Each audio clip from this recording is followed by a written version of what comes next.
তো আমরা আশা করছি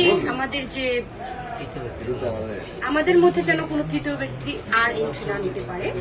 আর আমাদের মধ্যে যে ঝুট ঝামেলা ছিল বা অভিযোগ ছিল, আলমের আমার উপরে অভিযোগ ছিল, আমার আলমের উপরে অভিযোগ ছিল, আমরা সবকিছু উইথড্র করছি এবং সামনে আগামী দিনে ভালোভাবে জীবনযাপন করব সেই আশা করছি। সবাই দোয়া রাখবেন আমাদের জন্য।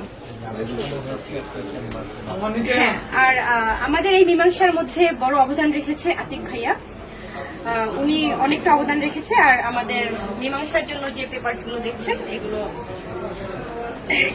এগুলো দুজনেই হচ্ছে আপোষনামা করে নিচ্ছি। ভবিষ্যতে আমরা একসাথে থাকার চেষ্টা করছি। অবশ্যই ভুল করেছি। আপনারা দেখেছেন যে যখন রাগ ওঠে মাথায় তখন কিন্তু ভুল সিদ্ধান্তই নেয় মানুষ, রাগ মাথায় কঠিন সিদ্ধান্ত নিয়ে ফেলে। সো আমিও ভুল সিদ্ধান্ত নিয়েছিলাম, ভুল কাজ করে ফেলেছিলাম। এখন আশা করছি সামনে আর কোনো ভুল করব না। Thank you so much.